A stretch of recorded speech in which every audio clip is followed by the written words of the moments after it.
McCracken County Fiscal Court, April 24, 2023, Courtroom D, McCracken County Courthouse. And Madam Clerk, call roll, please. Judge Clymer. Here.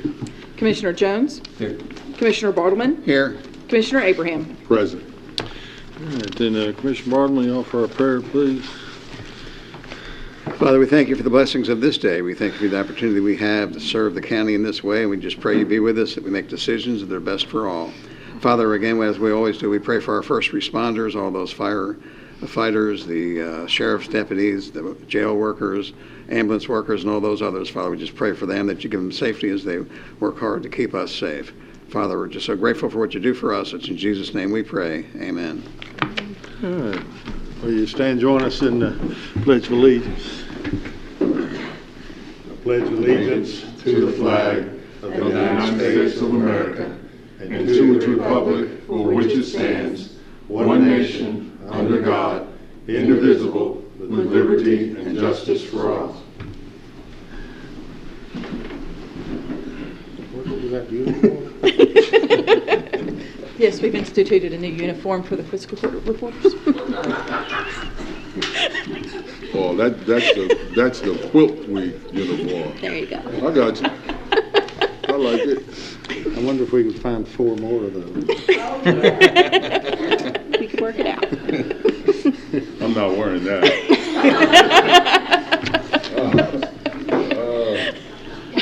Well, we'll leave it at that. Okay.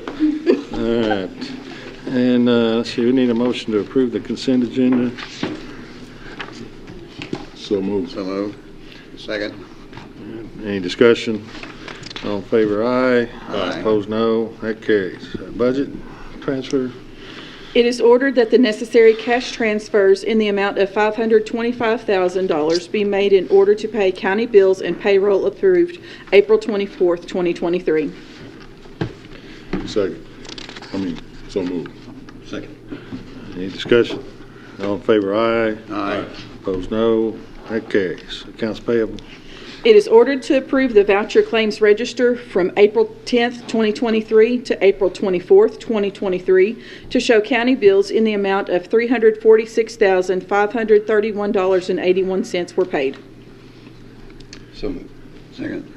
Any discussion? Yes, I'd like to move that we remove the payment to Barkley Regional Airport Authority from the list of, in the register, $21,615 and $16.50. I move we remove that from payment. It's on page 3 of the document. About the 4th from the bottom. Let's see. Which, on this? It's on page 3 of the Well, that's not the it. register. That's 1, 2, 3, 4th from the bottom. Okay. Any ground you want to make for it? Or? Well, we're dealing with some issues at the airport regarding some other grant money they have, and we're not, some of us, at least on the fiscal court, question whether or not some of the other grant money that the airport's received should be used to pay some of the cost of the terminal. And I think until we resolve that, I think we need to withhold that money, and I think that will help foster some discussion regarding that. What,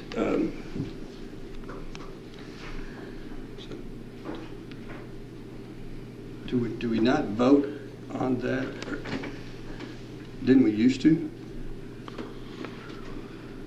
It always just comes out monthly? No, quarterly. Okay. We don't have a contract. It's in the budget that y'all.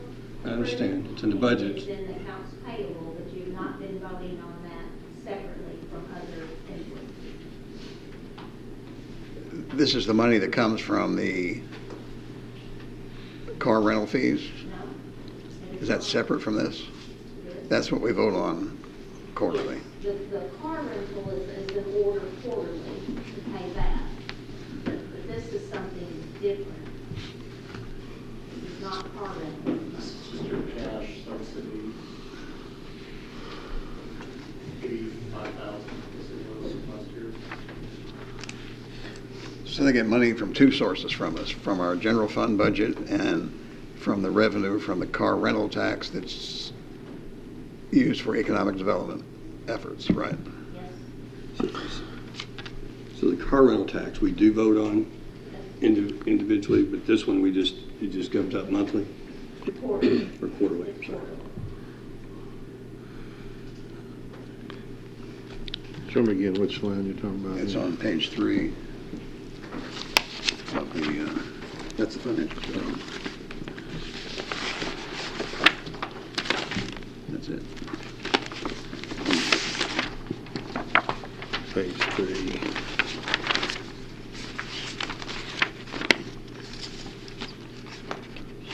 Well, they're not numbered, are they? It's got fourth from the bottom, 1, 2, 3, 4, from the bottom on page 3.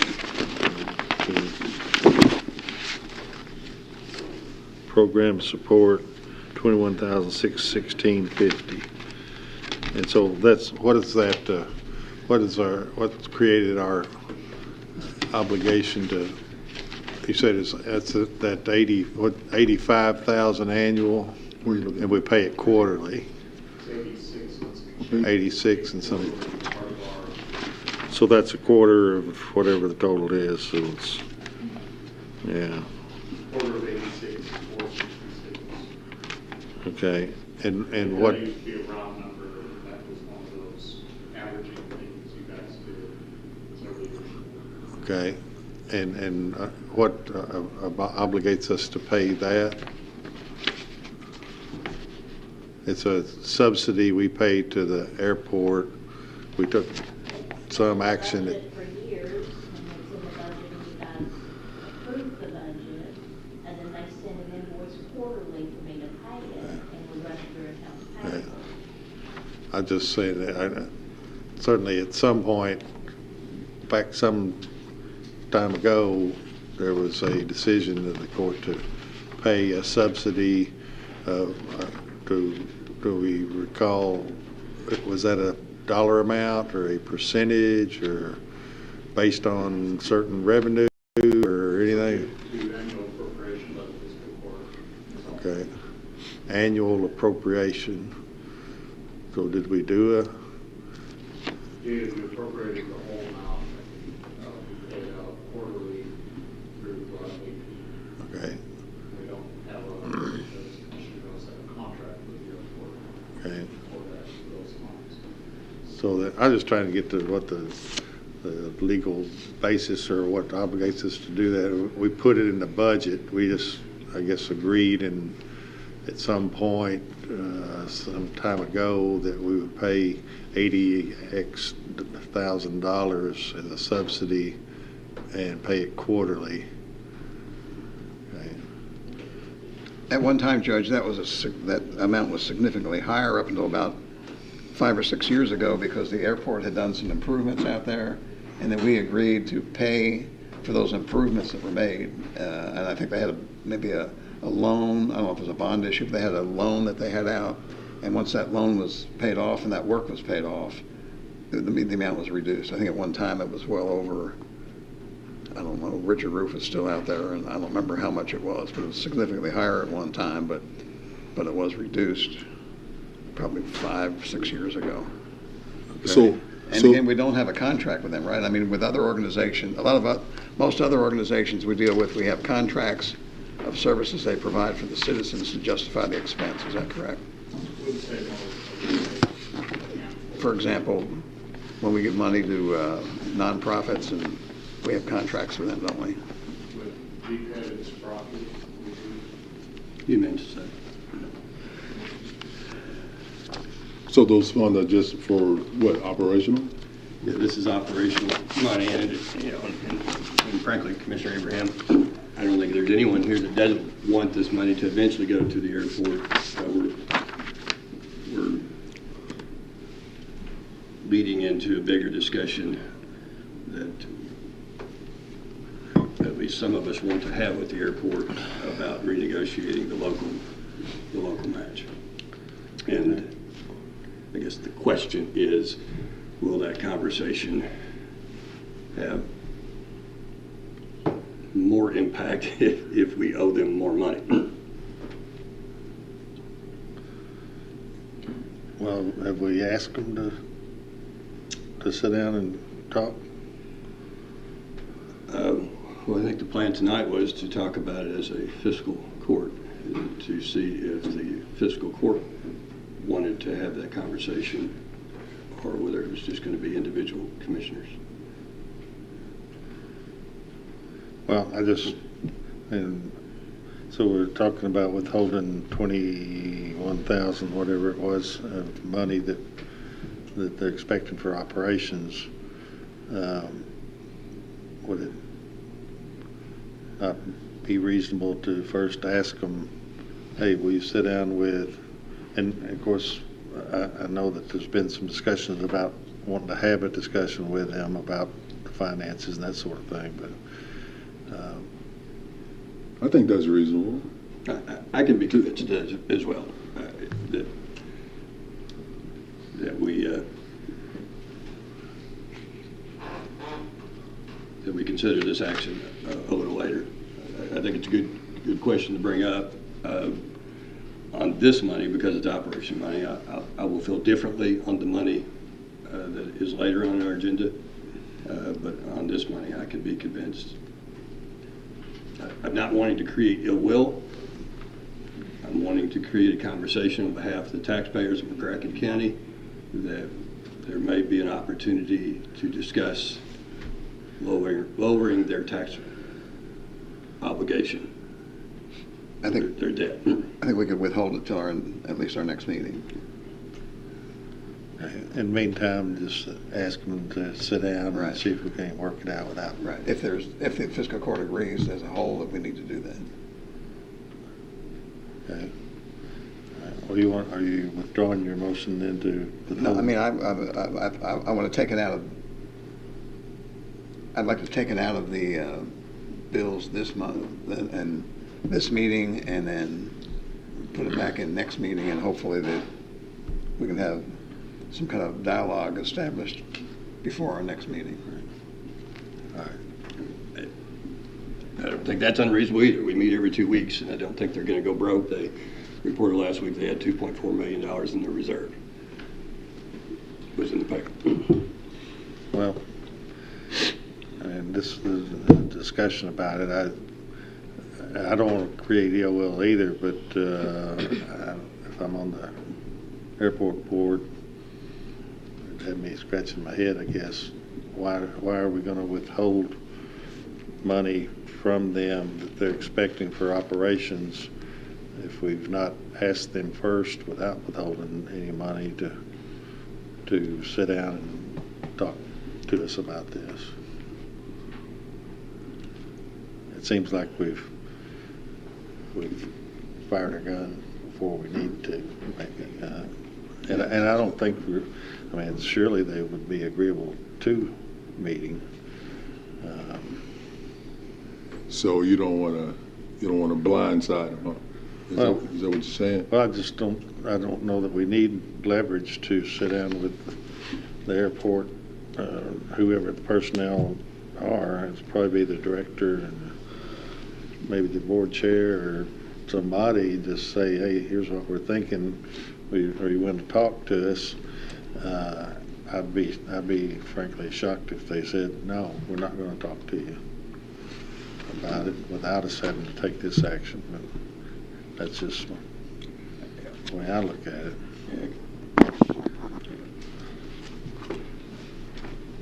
I don't want us to accidentally be responsible for some operational mishap. I'll, if you'll withdraw your second, I'll withdraw my motion and hope that this sends a message to the airport board that we're serious about having some discussion. Okay. But I'll withdraw my motion if you withdraw the second. I do. And I think the discussion was good to get their attention. All right, let's withdraw then. All right, let's see. Did we withdraw the We- motion? Withdraw? Yes. Yes, we need to vote on the motion itself. Well, the motion, you're agreeing to withdraw the motion. Right. They have to withdraw the second, too. Yeah, and you did. Okay, so they've agreed to withdraw. That takes care of it. We still have to vote still to gotta vote. accept the account payable. Oh, okay. So is there a motion to? Yeah, we've accept? done that. We just have to vote to pay. Yes. Okay, We're voting on the 346, 531, 81. Yes, as sir. Unamended. Yep, as unamended, yes, sir. well, there's not been there was Richard made the motion. There was a motion and a second, and then there was a motion and a second to amend it. We've withdrawn the amendment. We Okay. just need to vote All right. on the original. Okay. All right, all in favor, aye? Aye. Aye. Opposed, no. That carries. Okay. Let's see. Tabled from the prior meeting was the, well, I'll let you do your thing. It is ordered to declare as surplus the 32 by 32 slope roof stage and portable stage. All right, so this thing's back with us again. Where we are, and I guess where it's going to stay, is we were asking the city to continue, as they had for some years, provide some personnel. I think it was 3, at least that's what we're currently asking for, 3 people to assist us in erecting and tearing down after a event is completed our stage, the county-owned stage. We transport it, get it on the site, bring a loader, whatever is necessary to. There's 4 2-ton ballasts that are used and all the hardware and everything. We asked them to provide us with 3 people that they have on staff or hire or however they're going to do it to assist us in putting that up for, and it's always for events that are within the city limits. And so as we discussed before, they won't do that. They don't want to be involved with the stage. They said that what they will do is they will pay for 3 people that 3 additional people. Again, as I always say, we put our entire Parks Department, Tony and Troy, on this thing and get it done. They will pay us or reimburse us for 3 additional people, but we have to find them, we have to hire them, we're responsible for them, we're responsible for any work comp, any damage, whatever, liability, etc., and they will write us a check for what those 3 people cost for probably 4 days or thereabout per event. The alternative is to us get out of the stage business too, because, and frankly, I'm kind of exhausted with it, but we use it for good events, good clubs, the Oscar Cross Club, the NAACP. We've committed to using it, going ahead and setting it up, I guess just ourselves, probably. Saying ourselves, I'm not going to be down there, but Troy and Tony will. They'll just take an extra few days to put it up and take it down. But obviously, if we declare it surplus and sell it, we're out of the business of stage. I was hoping that the city would provide, really the difference, I guess, is the things I just said. We've got to go out and find the people, hire them, and be responsible for them and pay them, which is pretty large difference between them taking like maybe 3 people from their parks department or whatever that's already on their payroll and reassigning them to this. Do we want to say, okay, we'll do that? I frankly have a concern about us going out and hiring people that we don't know their capabilities. Troy and Tony have experience in putting this up. They've been trained to put it up correctly. It's not like going in and setting up some tables and stuff. This is a 35 foot by 35 foot, stands, I don't know, what is it, 20 foot tall or thereabouts. It's got steel going up. It's got a canvas cover over it. There's winches. There's cables. There's lots of nuts to tighten and bolts to fix. And So, I'm sorry. Yeah. Our guys, they've set that stage up, I'm assuming countless times. The two fellas that work for the county. well, Tony's been with us a good while. He's done it dozens and maybe at times. Yeah. So my point is this, are they capable of training individuals to do that job? And I'll take it a step further. We have a lot of volunteer firefighters in the county. And those guys are capable, I would think, of being trained how to set up and take down that stage, and whatever we compensate them for their time. But I think that stage is important for the community, and I would even go further. I don't know how it's set up now. If the organization that wants to use the stage, if they have any buy-in, for instance, like a minimal fee for that to help offset the cost.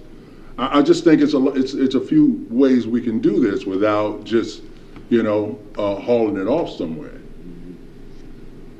Well, that's the first decision. Do we want to just say, okay, city, you don't want to be involved with this, we'll do it for these city projects? Frankly, it ruffles me some that we have to do that. But if we want to do that, I'm reluctant. I've talked to Doolittle about it. We both have concerns about bringing in people and just training people and them not being repeat. If you train somebody, we'd like to have them come in and they know the job, they know the position, they know how to do all of it. I suspect if we're not going to have, and we're not going to have help from the city, they will write a check for people that we want to bring in and try and train for this. But I think probably the best way to go about it would be just, if they're not going to help us, then we'll just put Troy and Tony out there.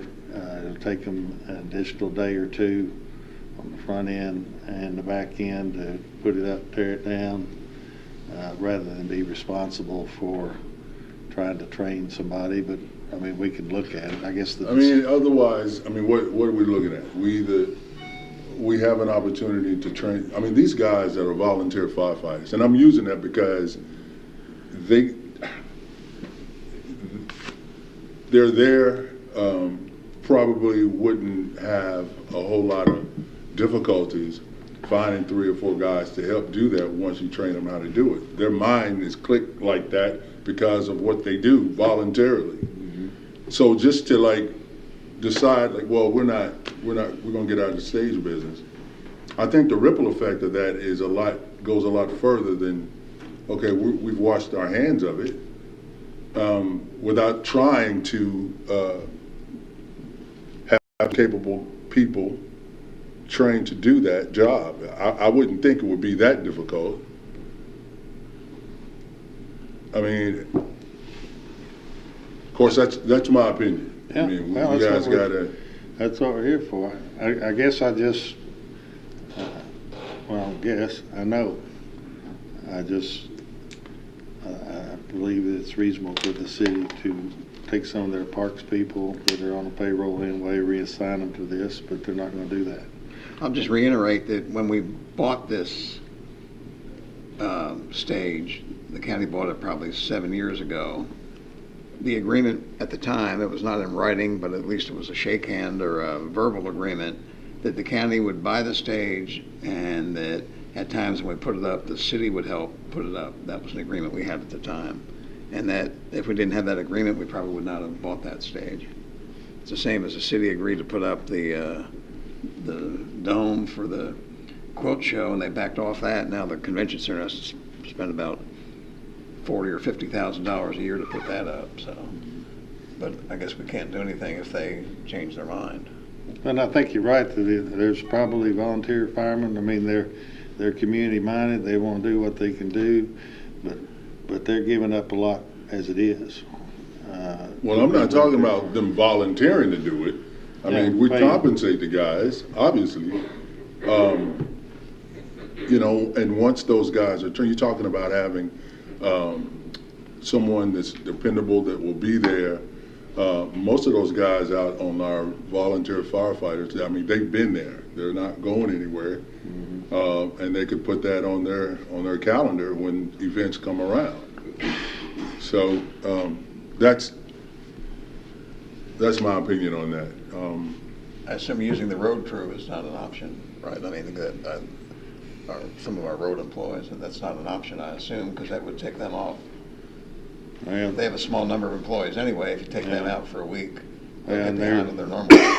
they're union employees, and I'm not sure we could even transfer them to maybe we can, maybe we can't. I'm not I mean, if we decide that we want to just say, okay, we'll do it ourselves, we can figure out either, use our Tony and Troy for longer periods of time, or we can try and find somebody and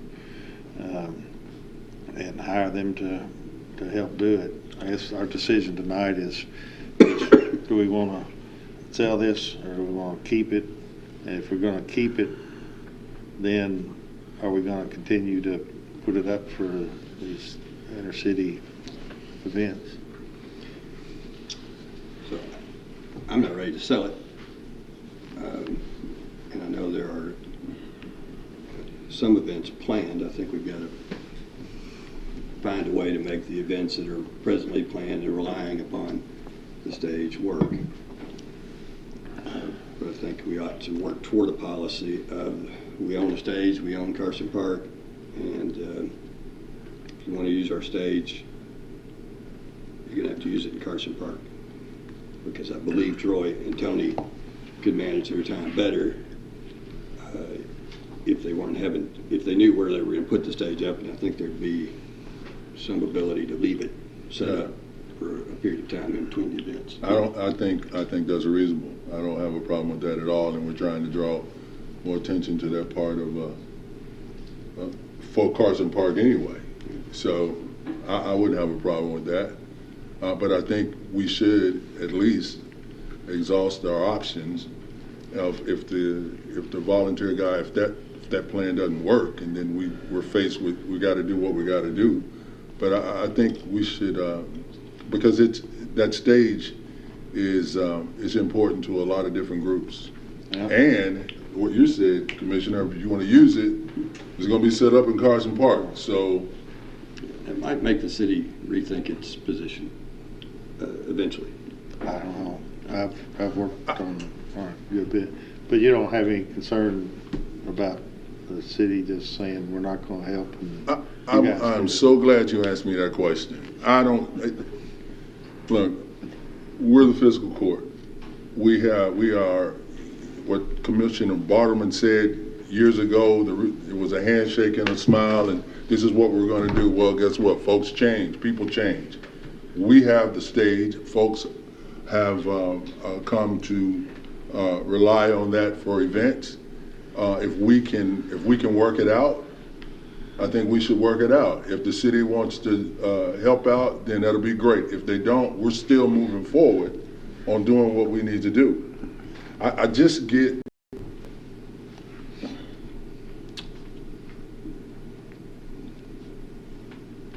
a little bit irritated looking over my shoulder across the street, seemed like all the time. But we were elected to do the job, and all of you guys have been here multiple years, and you understand that. If we have the ability, if we have the resources to do the job that we told our taxpayers we were going to do, then let's do it. There will be some times when the city will need to jump in there and do that, but we can't control that though. We only can control what we do, and I guarantee you, when we do that, we step up, the citizens of this county will see what we're doing. We don't have to broadcast that. We don't have to point fingers. That's just the way I'm put together. Let's do what we are capable of doing, and it would be great if it was 100% split all the time. Sometimes it's not going to be that way. If we're in a fix where we can't do this particular job because of funds, that's a different story. But that's just the way I feel about that. I think we should notify these groups that that we try to work out a way that we put it up. We'll notify these groups that this could be the last year it's available, and we'll see how it works out when we do it ourselves. If we hire extra help or get volunteers, or the city, where we have 4 or 5 groups that use it. Let me hear your opinion, Steve. You're shaking your head. You're the one that has to administer. So all of these events are sort of mission critical, and if we say we're going to provide the stage, we're going to provide the stage. If you're going to rely on volunteers who don't show up, then what? No stage for the event? I'd be reluctant to use volunteers. I think we have to hire people. I'm very reluctant to use volunteers. In my 30 years, I've never hired an employee to work 10 days a year. I don't know where we find those. You get music contracts that require certain stages. So let me understand what. Maybe I'm not hearing what I thought I heard. You're talking about. My suggestion was that we go to some of the individuals, make the offer. Would any of you guys be interested in help setting up our stage for special events? If the guys are like, no, I'm not interested in that, okay. But if they are, then you're gonna have to be trained in how to do this. Those are the type of individuals that don't just show up. They show up. And so I'm thinking we should at least go down that road and see, otherwise, what are we gonna do? We're gonna hire? I think there's a level of complexity here, and the same people have been working on the project together for years, and the 3 or 4 city folk and our 2 guys took quite a while to get to the point. There's, I think, lots we do that requires minimal training, and you could pull it off with volunteers. I look at the stage as a little bit complex. It's heavy, can be a little dangerous.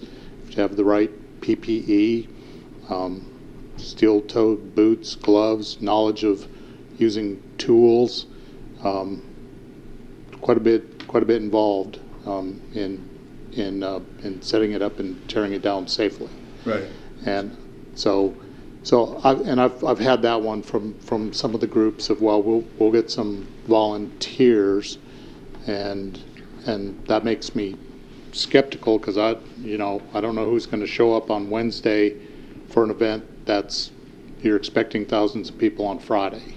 So that's typically how we do it now. Like Lower Town, years past, the big show starts Friday. We're putting it up on Wednesday, because we're paying people, and we tell them, I don't care if it's hot, don't care if it's raining, don't care if it's cold. It's going up today because they're under our management, and it gets done because we have tools and equipment and quality workforce to do that. When we switch that, that makes me more than a little nervous that are we going to get the same people? Are they different people? I think there's a level of complexity there with this thing, if not a little bit dangerous. Well, we're in a situation right now where I'm just brainstorming here, y'all. So I go to one of the Lone Oak Hendron Fire Chief. You're talking about a little bit dangerous. These guys run in houses, save people. They're not getting paid for it. That's pretty dependable. So if we're talking and we're asking about our situation, and I need you to recommend 3 guys that we can approach and ask them if they would be interested in helping with this periodically. It's not every day.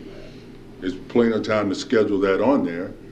Those are the type of individuals I would feel comfortable with doing a somewhat dangerous job when they go in and run into houses burning down and pulling people out. You can't get much more dangerous than that. Just my point, Commissioner, is, and then they have another job or they get a fire call and they leave. That's fair. And show goes on tomorrow. It's when we control the labor force and they're under our management control that we can say, you and you're going to do this today, no matter what.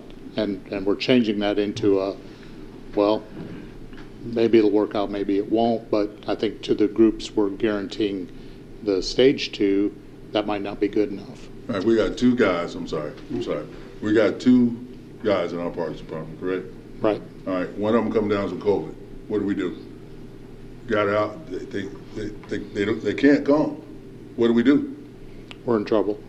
Is that and, I mean, it's 'cause and right now by ourselves, and if one of them comes out with COVID or gets hurt or is sick, we're that thin in that position that's a serious problem without the reliable assistance of our partner who's been doing it with us for years and years. Right. And Do you think the city's decision is final?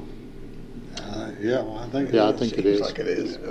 I emailed the city manager and I didn't get anything back that was positive. I tell you what, the way I look at it, and being a retired judge, I'm hearing the closing argument of the plaintiff's attorney that when that thing collapses or somebody gets hurt because a turnbuckle busted loose and whipped across and cut somebody's head or whatever, sir, how much training and experience did you have in putting this thing up? None. How'd you get hired to do this? Somebody said, would you come out, we'll pay you $20 an hour to do it and we'll show you how. And how much training did you have before you started in on it? Well, none. And really that's probably the main reason, if the truth tells out, that's probably the main reason the city's saying we don't want to be part of any stage. They'd rather contract it out. Well, yeah, put it on us, just like I think maybe we're getting ready to do. I mean, the organizations are very worthwhile in serving. I mean, if we don't want to sell the thing, we won't sell it. I think the other decision to be made is, do we go ahead and we'll work out if the decision is we're going to provide it to all these, not all these, but the 5, 6, 7, whatever organizations that are going to have events in downtown Paducah. If we decide we're going to do it, we'll get it done. It's just, all of it's on us. And So, is there only one event? There's only one event in May, right? I mean, on the immediate horizon, yeah. there's the Lower Town Festival, and then there would be the August 8th. Those are the two. Do we have any other commitments between? I think the only commitment or contract we've signed is with Lower Town. Those times you was doing the 40. Yeah, I've been talking to a lady, I don't remember her name, but she's with the NAACP, I think she is. Yeah, 8th of August. Yeah, for the 8th of August event. Yeah, it seems to me we fulfill our contract that we've signed, we find a way to do it, and then we just look at, all right, it's going to be set up at Carson Park, and this is the only place that we can safely provide it. So it sounds like enough. Judge, I hear what you're saying about liabilities, but when you look at the number of events, and it's spaced out from, talking about May, and then you got August. Mm-hmm. Whatever we decide, if we want to get other individuals and train them in doing that, I think I think there's enough time, over a period of time, to do that so we can get some reliable manpower there. So, but I don't have a problem at all with it being a designated spot at Carson Park. I think that's. Can that thing set up year-round, or maybe set it up for the months that it would be used and tear it down for the winter without it doing damage? Or I don't know. It was built to be portable. The cover, maybe we can take that part off, and the rest of it can just be put together. I'm not sure. I'll have to check with Tony and the manufacturer. If you recall, one of the COVID years we did that. With the city, we set it up once downtown. Said if you're using the stage this year, it's in one spot, and everything had to come to it. And we left it there all summer. It was used, I don't know, a handful of times. And we took I think the only thing we took off was the fabric cover. And we just left it down because the superstructure goes up and down. We just put it down as low as we could get it and left it that way until we used it. Why don't we just do the May event, see how it goes, and then we'll. The May event has a specific location in Lower Town. Why don't we just do And the then May all the event, other then we'll events are in a discuss it, different see where we spot. go after that. We'll see how it goes of hiring help, and I agree we ought to hire and not volunteer. I think volunteer, I mean, firefighters, they train year-round every week to go in a house and fight a fire, but they don't train at all to put up a stage. Well, we would have to do that. What's the plan for putting it up in May?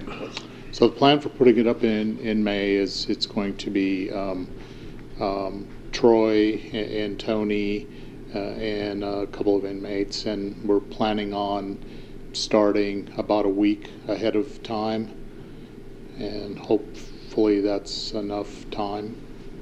And then tearing it down, then we have all the time we need to get it down. So we think with those two and a couple of inmates, we should be able to do it. So these about inmates, a week. are they trained to put No. Oh, so you're going to have to train them? No. It's not ideal. and you're gonna have to train them a different set each time. They rotate. They're gone. They get out of jail and Get out of jail. they're Yes. gone. So have there been any, so the response I got back is we really got to lower our workers' comp rates. This is from the city, and so we need to get out of this business. Have there been any workers' comp injuries related to setting up states? So I checked with Tony, not in his time. There hasn't been any injuries. And going back in my previous, we didn't have any, luckily have any injuries in those days either. I'm having a hard time believing that that's actually going to lower the city's comp rate. Oh, wait a minute, we're out of stage. But you're still hiring police officers. I do know this. We do have to disclose that we have one to our insurance company. Yeah. There's some liability associated with that piece of equipment. All right. Well, maybe district. All right. Are the inmates covered by workers' comp? No. Are they covered by anything? But wasn't that by you? Yeah, wasn't that the point, Judge, you were making a while ago? That's the plaintiff's lawyer's argument. Yeah. About this guy got hurt. Well, who put it up? This inmate 1678. I mean, Yep. How much training did you have? I mean, so that will be in just a very structured assistance. I'm going to hand you this tool type thing. We're gonna bring that bar, get me a box of bolts. Right. To go Cannot from put them in a role of, hey, you two carry that over there and wreck that. That would be a mistake to do that. I would feel better with guys that are in that mode, that can take direction, and if you're going to train them, they get it. But that's just me. Okay. But it sounds like then there is no motion or second to sell the thing. We want to keep it. So that dies for lack of motion. Do we want to, we had some talk about, do we want to adopt a policy that other than the May that we've already contracted with to provide it down here at wherever that is, 5th, 6th, and Monroe, Madison, wherever that lot is, I don't recall exactly. Would do that, but do we want to adopt a policy that we only set it up in Carson Park, or we want to continue to roll it out? I think for now we ought to fulfill the May contract, not sign any new contracts, then after that we'll see how it goes, setting up in May, and then we'll decide what we want to do. Well, We need to contact some of these organizations, I think with the NAACP. Can they move their event to Carson Park to have their event? Well, if they want to use the labor unions stage. do it in there. And, Some of it, you know, Yeah, part of but it. that's on them. That's, well, they like their event at Coleman Parks where know, they've yeah. done theirs I know, I mean, for the last, I don't know, several years. But there's other options for them to rent stages too. I mean, it's expensive, a lot more expensive than what we charge, but does They won't Wagner's, make does Wagner's do they have a stage they rent? You had them out of the, already heard the downtown event that's rented a stage. I don't know where they got it, rented. Well, we talked about that last meeting, I guess it was $6,000 a day. Right, from Nashville. And yeah. then an additional, I don't know, 1,200 for every other day, plus mileage to deliver it, to $3 a mile from Louisville or Nashville. Nobody's going to be able to make any money, make any profit off of using the stage if they have to rent it. So, but now, I mean, this lady from NAACP, she wants to know now, because I mean we're in April, and they're talking about August. There's not much waiting time we got to either tell them if you're going to use our stage, you're going to use it at Carson, or we're going to tell them we'll fix them up at Coleman. I think the quicker we come to our conclusion that we're only going to be able to do this at Carson, the quicker the public understands it, and if they are disappointed in the city policy, we start working on their city commission.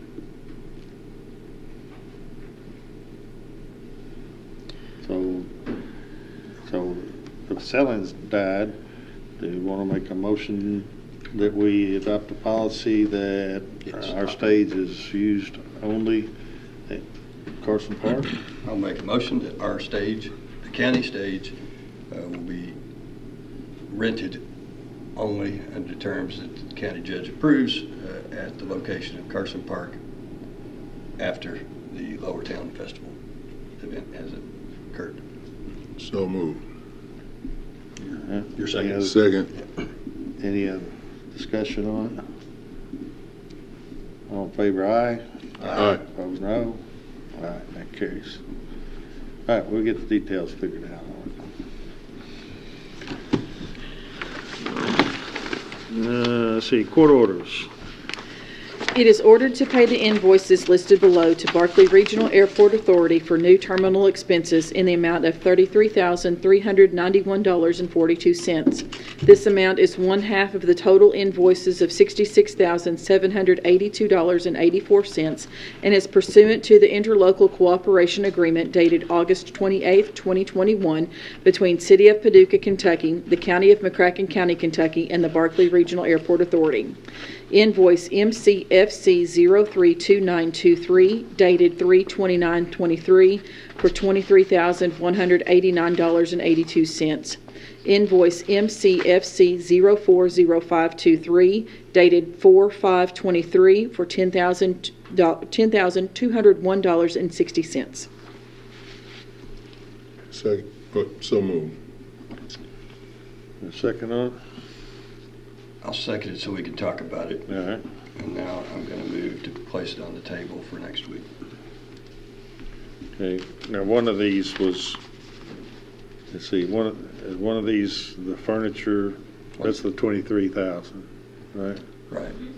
that we didn't pay from last meeting. And this other one's a new, just came in, well, it says there, April 5th.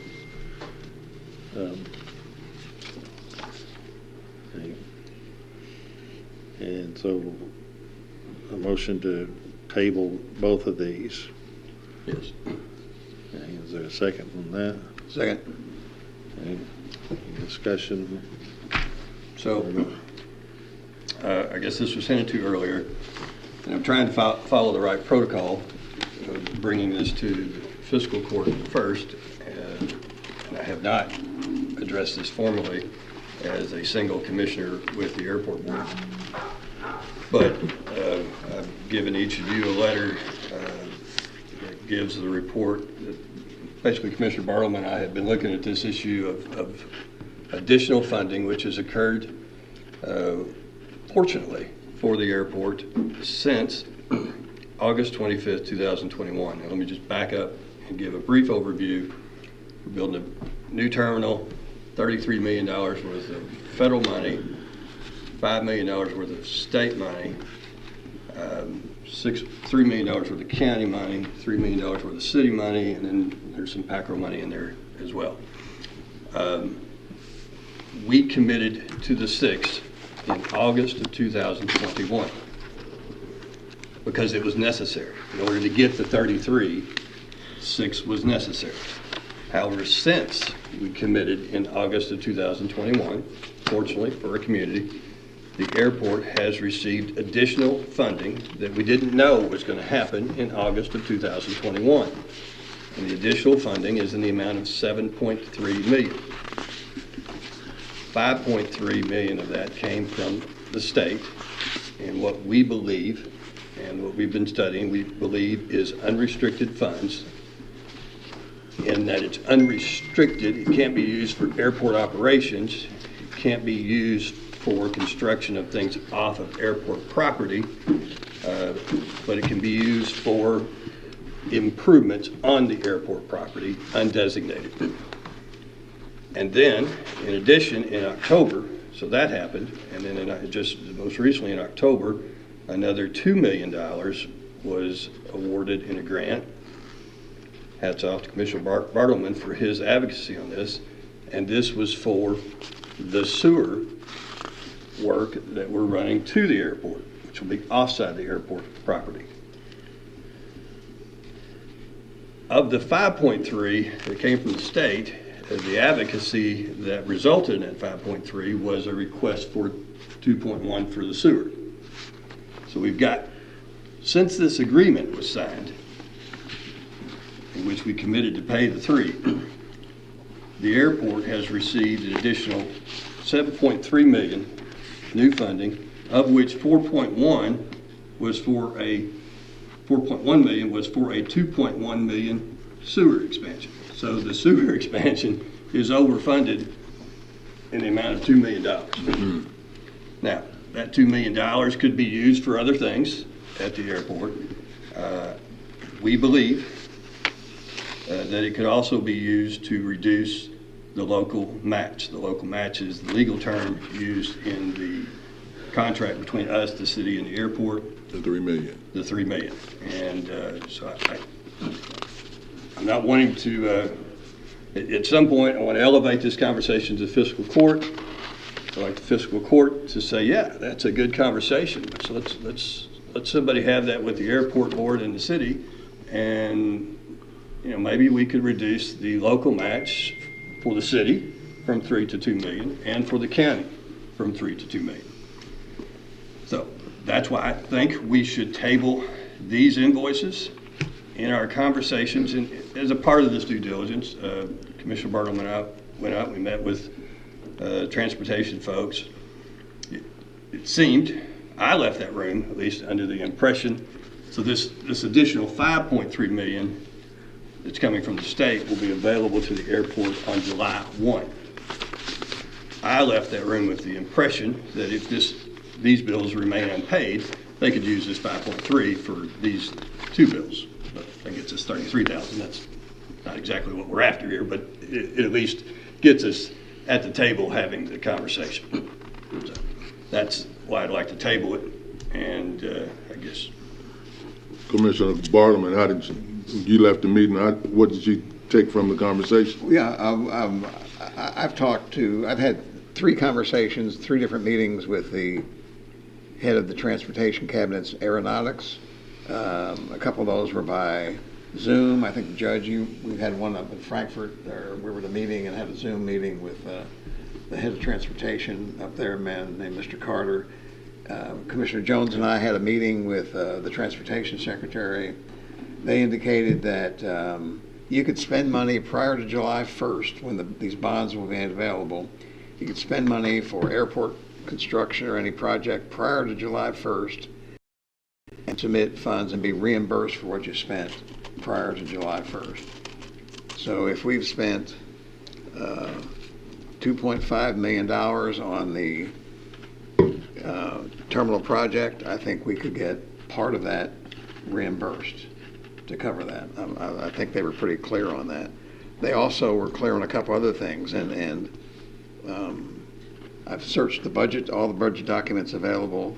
Commissioner Jones has searched the budget documents available, and the transportation folks said that there's no commitment on how the $5.3 million in state funds has to be spent. I think when the legislators were trying to get funding for the airport, they wanted a list of projects to justify the money being allocated in the budget last year. And the airport director, without consultation, at least of the fiscal court or us, came up with a list of new projects that he wanted funded. They're projects that had not been vetted or mentioned previously. And I think the reason of that was that the legislators said, tell us projects you want to fund, but do not include the terminal project. There's a lot of politics involved in why that wasn't included. But the $5.3 million was put in the budget, and it's not allocated exactly how the money has to be spent. It's up to the request made by the airport board on how that money would be spent. If they want to use some of it to reimburse for the terminal, from what Commissioner Jones and I were told by the Transportation Secretary and a man named Mr. Carter, who was head of aeronautics and handles the budget for airports, that they could be reimbursed for that. We could get some of that money back. It's not that we want to put the money in the bank. We have a lot of other projects that we need money for with the county. We have a major economic development we're trying to we are spending money on the Triple Rail site. We've got 911 expenses that are coming up, and we've got other things that money could be used for. The county doesn't have the resources that the city has on different pots of money that can be used. We're limited as to what our payroll tax can be. The city annexes property, and we lose growth on our payroll tax because of that. So I think every dollar we can save for economic development and investing in projects is important, which is why I've worked so hard, and I know Commissioner Jones has worked hard to try to get this money diverted so it could be used to free up county money that we could use for other projects. I think if the fiscal court is in agreement, I think we need to have meetings with the airport board and sit down and discuss that with the director of the airport and perhaps the chairman and maybe the full board on how they're going to use those funds. I think there were commitments made. I know when we were debating the issue on the interlocal agreement, I met with the director of the airport, and he assured me that they were going to seek other grants to help reduce the amount of money that the county would have to put into it, and the amount the city would have to be put into it, because they were $8 million short of what they needed for the local share, and we agreed that, and that was kind of an interim agreement. It was just a temporary thing that we would pay that if they couldn't raise funds for other purposes. The interlocal agreement makes the comment that the city and county would desire to fund any portion of the terminal project not funded by FAA, KDA, and other federal, state, and local resources. Well, this money has come up from other resources, especially state resources. So some of that money should be earmarked for the terminal construction. Also, the legislators, when they announced the funding, the first thing they said, well, you cannot use it for the terminal, but you can use it for sewer line construction. The director of aeronautics said that the money could not be used for anything that's off the airport campus, so they could not use the $2.2 million of the $5.3 million. They could not use that to build a sewer line from the airport to near the high school to connect to that. So they had to come up with other sources. The Area Development District and JSA began the effort to get a Delta Regional Authority grant to cover the sewer line. I think it was $1.7 million. JSA agreed to put in $250, so they agreed to put in, we really have another $2 million available for the sewer line. And I think there was that grant was in trouble for a while, and when Commissioner Jones and I were at a conference, we met with the Department of Local Government. I think we revived that grant and made sure that that came through. So I think it's justified to protect the citizens of McCracken County and good financial management of the county. I think we ought to seek funding from the airport and from the additional grants that they received, this over $7 million, to cover some of the terminal costs to reduce our expense. I don't know if the city's on board with that or not. There was some indication that at least some of the city folks that they didn't, they had money available. They put $3 million aside for it, and they didn't really get engaged in the effort to get the airport to pay some of those costs. I don't know if they would be now, but I think we'd be doing them a favor too if we could save some money and the city and the county get some money back from what they've invested in the airport.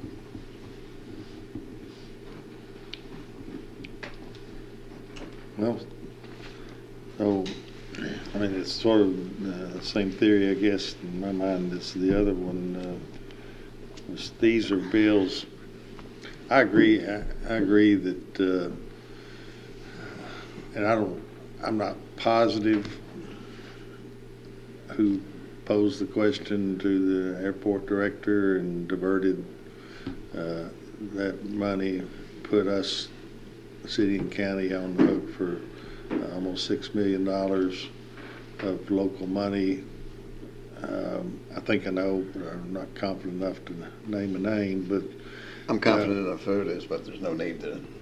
Well, so, and I think that legislator went to, my understanding, went to Dennis Rouleau, director of the airport, said, is there anything else you need? I think the theory was, hey, we got the city and the county on board with roughly $6 million to cover any costs that the airport can't get for the terminal. Is there anything else you need? I think there might have been some thought there about politics. I guess we don't need to get into all that, but so I don't know that I have a real problem with Dennis Rouleau as the airport director saying, well, we need this fuel tank. We need to increase the length of a runway. We got other needs, let's say, for that money. If I'm the director of the airport, I'm looking at getting an extra $5 million for my airport and keeping the city and the county on the line as we promised to cover shortfall. Maybe that's a smart move for a director of an airport. I know that his immediate loyalty is to the airport, but there is loyalty, I think, to the city and county as well. But that's one thing. All that was one thing. The second thing, I guess, is we've got an interlocal agreement where we agreed to pay the bills, pay the invoices, and here's 2 of them. And then I guess the third is how is this punishing or getting the airport's attention? It's getting the attention of an engineering firm and a furniture business. They're the ones that are not getting paid.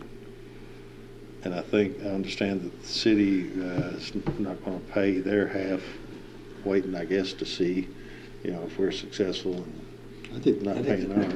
I think the city's already written a $3 million check. Oh, I think they, well, I'm talking about these invoice halves. They pay invoices Do they? like we do. I thought the mayor had told me they went ahead and paid their whole $3 million.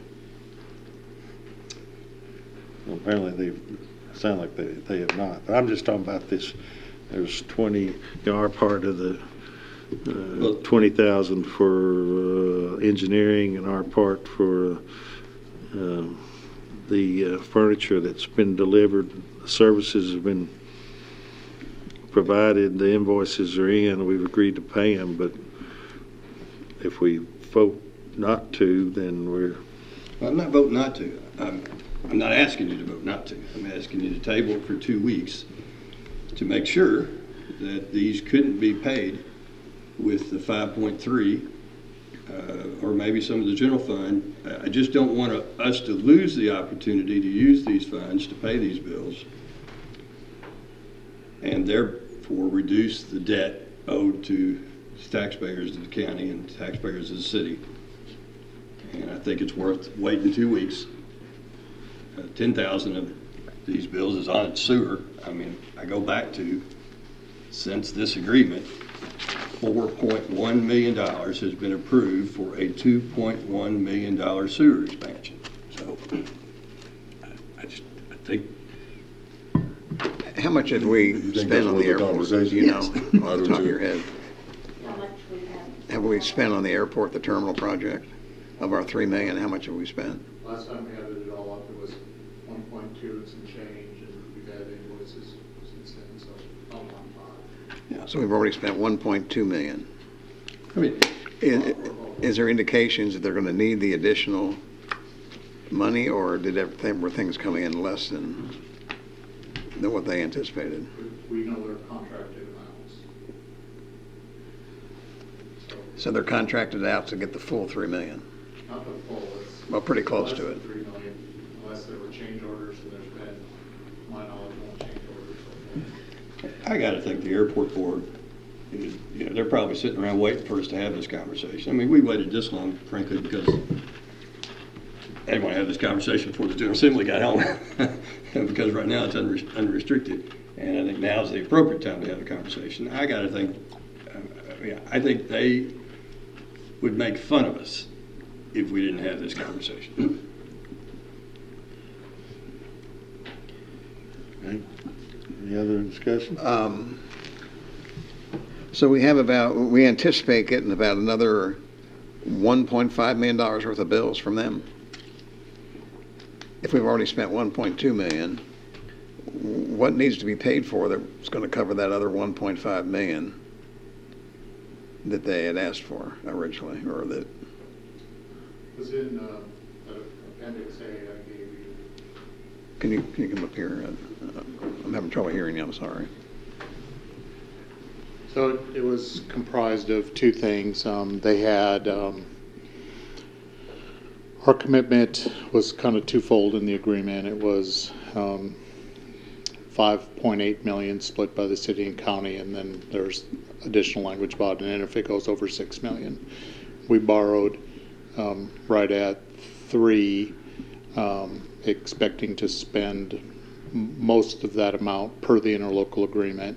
It had like 250,000 expected for design costs for this sewer. This was before the grants. And then I'm trying to remember what the terminal was. It's on Appendix A. It was out of our half of the 5.8. I can't remember. It didn't quite get up to 5.8. It was 5.4 or something like that. I think we should set up a negotiation on this, and we should invite the chief of the city of Paducah's fire department to be at it, because all the money we could save here could go to the 911 towers.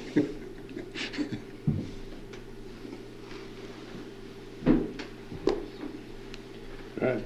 Is there unanimous agreement on the fiscal court that we need to have a conversation with the airport board? Yeah, I'm fine. I'm Yeah, good with it. they obviously has a tremendous surplus since the original agreement. I mean, like you said, these grants came in, you didn't know, at the time, we didn't know those grants were coming in, and they didn't either. So moving forward, being fiscal responsible, that we would have that conversation. And who should lead that conversation, the judge? Or do we advocate that to a couple commissioners, or? Well, I understood that you two were going to try to get a meeting with Dennis Rouleau and maybe the board chair or somebody and just work through it. I mean, if you prefer, I meet with him, I can meet with him too. You guys have been more engaged in it. You know, I've got a lot of stuff going on in Broad all the way across the county to deal with, but I can do that too. I'm willing to. I felt like before we did that, we needed to have this conversation. I'm willing to. I mean, I think Commissioner Jones and I are willing to do that. I just want to make sure we're all on board of the direction we're going, so that there's not a conversation later on where they come back and somebody said, well, that's not, just don't pay attention to Eddie and Bill. They just drank too much water this morning. Okay. Also, you guys want to go with the full authority of fiscal court. Is that what you're asking? Yes, sir. I don't have a problem with it. I mean, you guys have been bird dogging it. Well, let's do a vote on whether you want to table these two, is what you said, to the next Let's table meeting. it to the next meeting. And then Okay. we'll back. And we got a motion and a second on that. All in favor of that? Aye. All right. All right. That carries. And then, so we want to just get an agreement that, I guess we can make it in the form of a motion that Commissioner Jones and Bartleman be authorized to talk with the airport folks about what we just Yeah. said about the, I mean, it is correct, I think, that our city county, almost $6 million was to be used as a last ditch, to cover shortfall. That's what the agreement said. Right. More like a buffer. If the airport can't get money from any other source to complete the terminal, then the city county split $6 million to put toward it. It appears that perhaps they've gotten their money to do that, or at least some of it.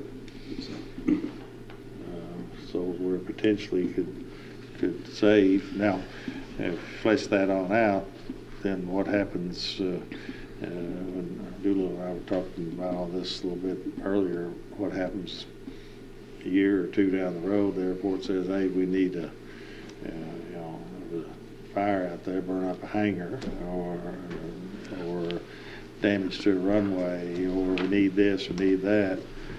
There's the potential that we'll be right back in saying, "Well, we got to put money back in," but But not for the that's sewer. separate. Well, I've done some research on those things too, and in the bipartisan infrastructure bill, there's literally billions of dollars available. I think it was $2 or $3 billion a year available for different kind of airport projects. And there's also some other, I think, ARFA, whatever you call that, the COVID, I call it the COVID funds available. So I think there's plenty of other opportunities for grant money to help pay for those things. And there's at the federal level, and then there'll be there's additional money that's available to the airport through normal appropriations of the General Assembly for airport work. So I think, I mean, I can't guarantee they're going to get other grants to pay for those things, but if it comes down to it in 2 or 3 years from now, when they have to replace a fuel tank, then we take a look at whether or not we want to participate in helping do that. Okay. So what's your motion? This motion is to form a committee of Bill and Eddie. That's not call it a committee. Okay, what are we going to call it? It's just that we're authorized to talk on behalf of meet with the airport board on behalf of fiscal court. All right, motion that Commissioner Bartleman and Commissioner Jones are authorized to meet with and to negotiate on behalf of fiscal court with the airport regarding the local match fund. Okay, Second. any other discussion? All in favor, aye? Aye. Opposed, no. That carries. All right. Where are we, on B? 5B, is that where we are? Tennessee River Line? It is ordered to pay the invoice dated February 16th, 2023 to Tennessee River Line in the amount of $750. So moved. Second. Any discussion? All in favor, aye? Aye. Opposed, no. That carries. See? It is ordered that $520,524 from the transient room tax escrow fund be transferred to the City of Paducah for bond payment on the Convention Center and Carson Center Series 2020B GOB. So moved. Second. Discussion? All in favor, aye? Aye. Opposed, no. That carries. Per fiscal court order approved August 22nd, 2022, the treasurer is authorized to transfer $889.10 from the payroll bank account to the general bank account in order to keep the payroll account balance under the $20,000 threshold. So moved. Second. Discussion? What's this about? It's about the auditor suggesting that we have a amount balance set by the fiscal court to keep in the payroll account. So when I go over that amount, I need to transfer money out.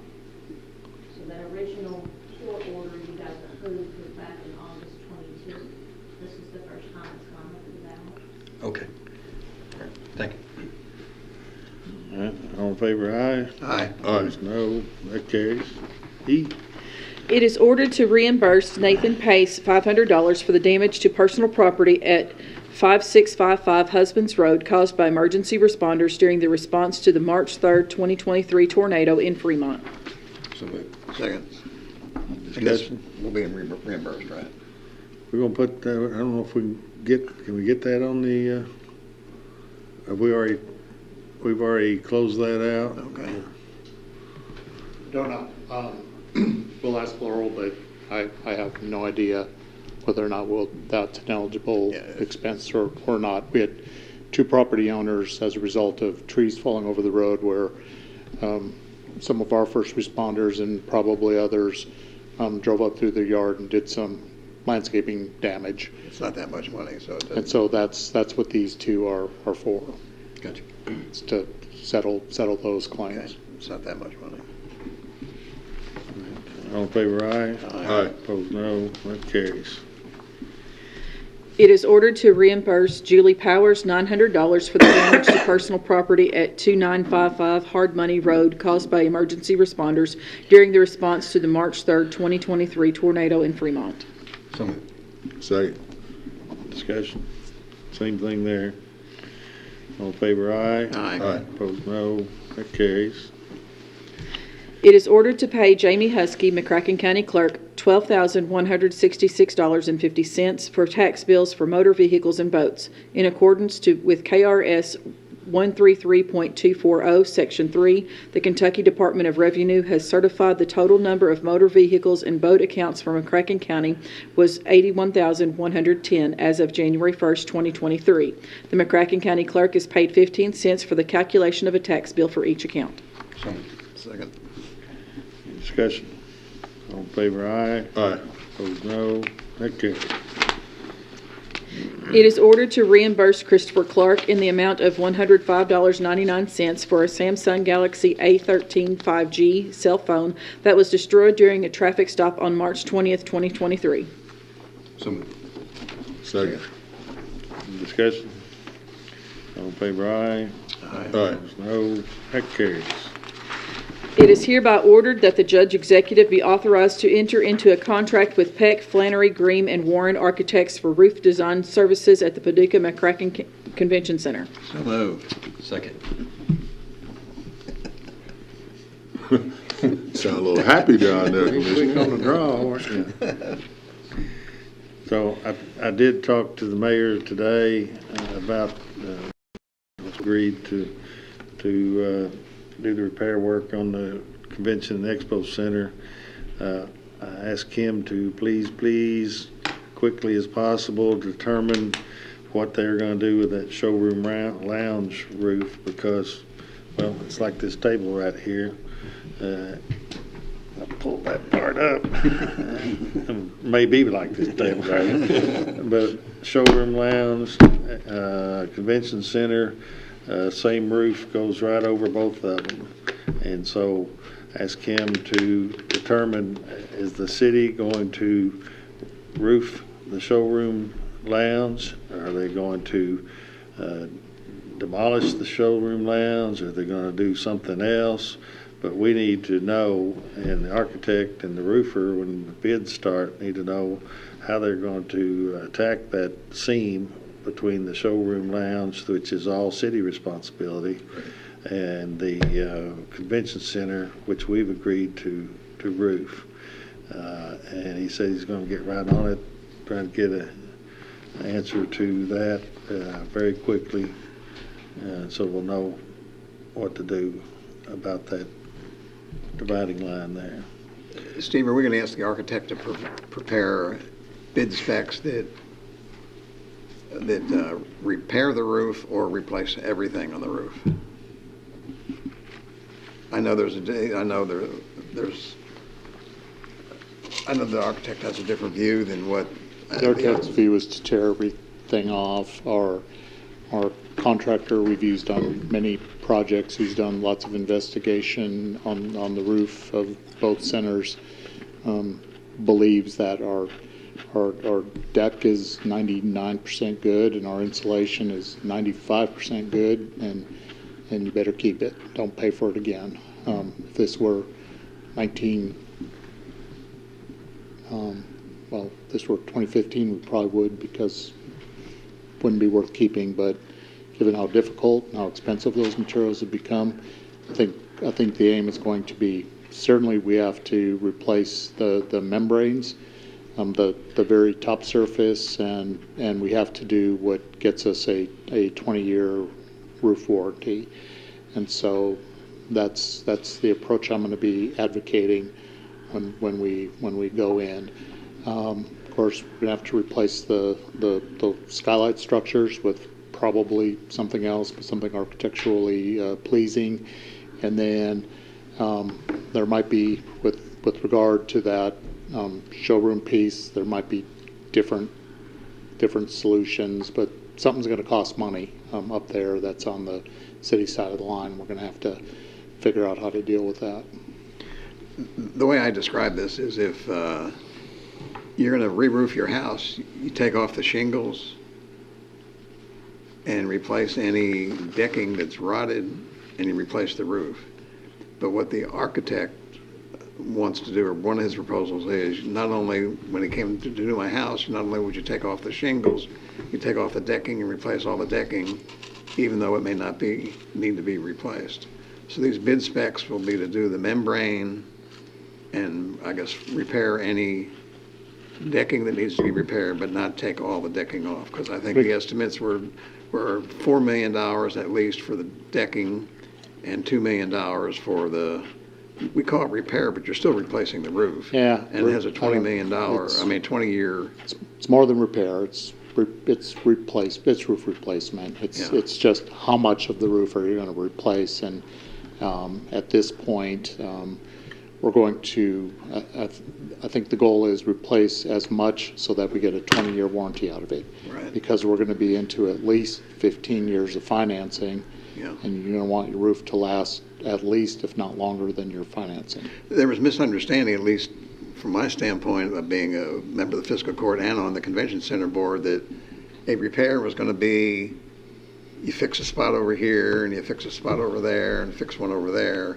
And that's not what the plan was. The plan is to replace all of the decking and the roofing and not the decking, but you replace the roofing materials, the membrane.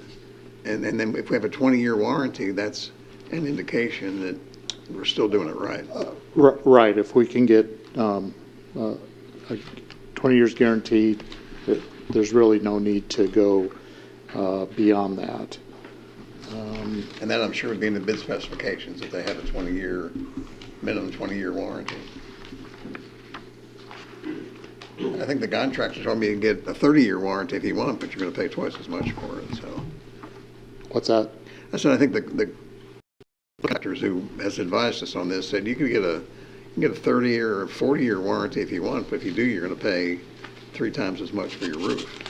Right, you end up prepaying for, Right. for some of that warranty. Do you want to talk about these, Judge, at this Yeah. time, or wait? Yeah, that's fine. So we could engage outside contract services to do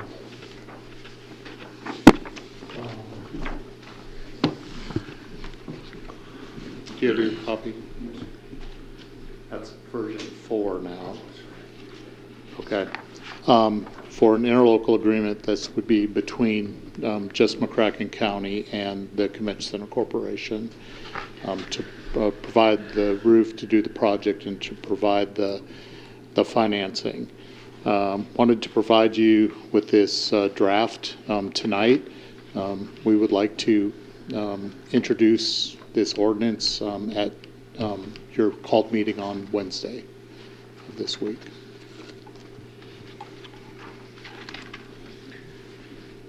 So we just got that, that's the maybe 3rd or 4th version of that. Steve did a lot of work on it with Glenn Denton and Holly Humra. Is that right? Humra. Yeah, Humra. And I think it's pretty good, but, take it and look at it, talk about it Wednesday, unless you want to try to do something with it now. But so since the city wasn't going to be a part of this, we decided we'd just contract directly with the convention center. And I did, when I talked to the mayor today, that, if you want to try while we've got an engineer on board and get ready to do bids, it would be smart, I think, for the city to say, hey, we'll pay for the engineering and roof costs for the showroom lounge, or the whatever remediation it needs to, so that we can roof and have confidence in the convention center being, a waterproof roof. That we could talk about them, include that in our work with the engineer and the bid, if they agree to pay for that portion, or if they want to just go along. I don't think they know just yet whether they're going to roof it or tear what's there down. The only concerns I have, Judge, is the way we're handling the maintenance fund. Mm-hmm. I think there needs to be a maintenance fund, and if we earmark 5%, it's only $25,000 a year, because the total transient room tax from the city and the county is about $900,000 a year, so half of that comes from the city. I'd say that's fair. And Good 5% estimate. would be a little bit 25. less than $25,000. It's not a whole lot of money.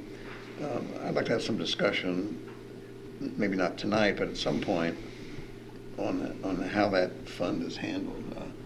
I think it could create a nightmare for the fiscal court and for the convention center board if there has to be a bureaucracy in there of the fiscal court having to approve any of that money that's spent. I'm not going to oppose the agreement, but I hope we can have some discussion, maybe to handle that in a more efficient manner. Yeah. And again, I agree 100%, and they're trying to put 5% aside right now. But and I think in the future the revenue is going to be such we'll be able to, the convention center board will be able to afford to do that. But hoping to have some discussion on how that fund is handled. Okay. And Yeah, I'll give you time to look it over, and we'll get to it Wednesday. again, I don't have any suggestions on it, but again, it just could be difficult to manage for that. It's a relatively small amount of money. Well, the way it's written, they hold it and we approve it. Right. They come to us, say, hey, we need to do this with some of that fund money. Yeah. And we would approve it or not approve it. Yeah. I think there might need to be a provision, if we handle it that way, that the judge could approve it if there's an emergency declared. You know, if there's something happens, if there's somehow there's windows that get broken and need to be replaced, or if the hole is in the roof, or if there's an air conditioning unit, that if an emergency occurs, that the judge can approve it ahead of time if that's how we handle this. All right. But anyway, okay. We'll bat it around Wednesday. Okay. Have you had any discussion with Michelle or anybody, the chairman of the convention center board? Well, I know she's aware. I've told her. we've had conversations with Mark and Michelle about that. They haven't seen this. We just got this afternoon. I will send it to Michelle, but it's quilt week. I don't expect to hear from her this week. I'll send it to Mark as well. Do we define what maintenance is? I mean, maintenance could be, I think if somebody said you're going to replace carpet in the lobby, or it's going to be replace a roof, or replace air conditioning unit. It may need additional definition as to what capital maintenance means. Yeah. Sorry, I'm trying to move this along too. Could we withhold the 5%, keep it in county possession, but leave the authority of how to spend it with the convention board and not get in trouble with the auditor? I don't think so, because if we're going to write a check, just despite the source of funds, there has to be an approval from you to do so. Would be my opinion. Yes, so too. I think this will work. I mean, Provided we have sufficient authority through some other means, an interlocal agreement or something that's pre-decided, I suppose there might be some wiggle room there. But this would not violate the law as it pertains to the transient room tax, that we control some of how they spend their money. well, it's an interlocal agreement. They'll be agreeing to it. This 1% is pretty loose. This doesn't require, this particular 1% doesn't go through the CVB. It doesn't. It doesn't. It's I guess for I'm just trying to it's for maintenance and operation of the convention center. trying to think of that commissioner 10 years from now who, reads this agreement, but then finds out nobody actually kept the money in a fund. And he's going, oh man, why didn't you guys put some teeth in that? Well, I think the teeth is this: you're not obligated to provide the 1% at all. So if the convention center decides not to obfuscate your efforts, But I guess how will we know that they are actually annual reporting, okay? annual report to the fiscal court.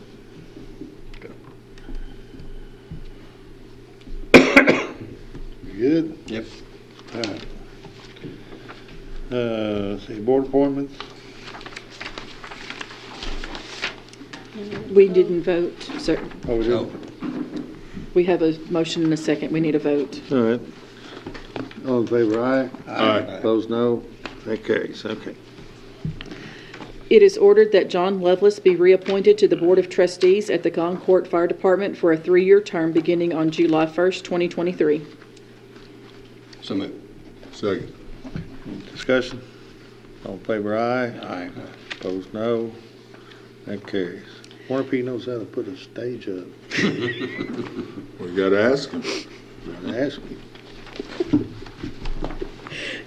It is ordered that the following are appointed to the Comprehensive Plan Advisory Group: Mark Davis, Cheryl Chino, John Hodges, Susanna Campbell, Alberta Davis, Wayne Elliott, Bill Bartleman. So moved. Second. Discussion? All in favor, aye? Aye. Aye. Opposed, no? That carries. Ordinance. It is hereby ordered that pursuant to KRS Chapter 67, the second reading and adoption of ordinance number 2023-07 shall be conducted in summary format as follows. McCracken County, Kentucky, McCracken County Fiscal Court, ordinance number 2023-07.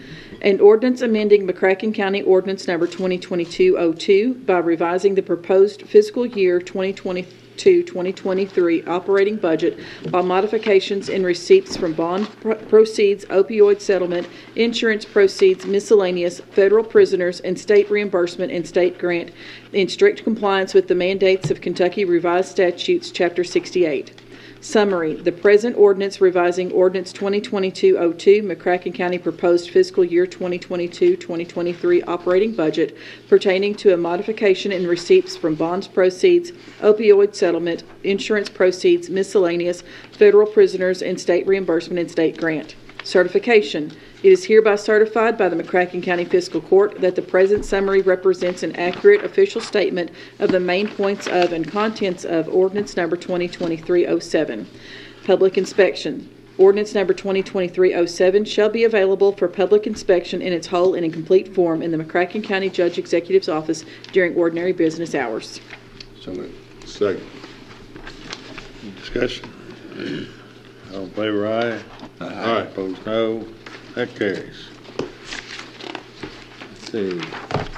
We do have a executive session need for this evening. Can I comment on one thing? Yep. So, we always talk about the first responders and what they perform, especially our volunteer fire departments. The chief of the Reedland Fire Department, Rick Archer, a few weeks ago, or a couple, I don't know how long ago it was involved in fighting a field fire, a woods fire, and stepped in the hole and broke his ankle. So he's kind of out of service, not only for the fire department, he's out of service for his personal business, and I just want to wish him well and he gets better, and again, point out the dangers that they face and the fact that what they do as a volunteer affects their personal lives. So we thank all those who are involved and wish Rick speedy recovery.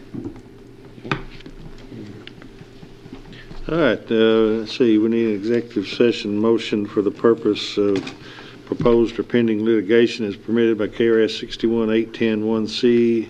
Also, a specific proposal by a business entity where public discussion of the subject matter would jeopardize the location, retention, expansion, or upgrading of a business entity as permitted by KRS 61810-1G. So moved. Second. All in favor, aye. Aye. Opposed, no. That carries.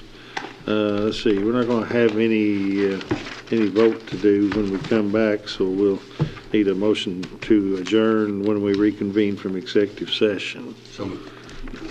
Second. All in favor, aye. Aye. Opposed, no. That carries. So we'll come out, reconvene, and immediately adjourn then. All right.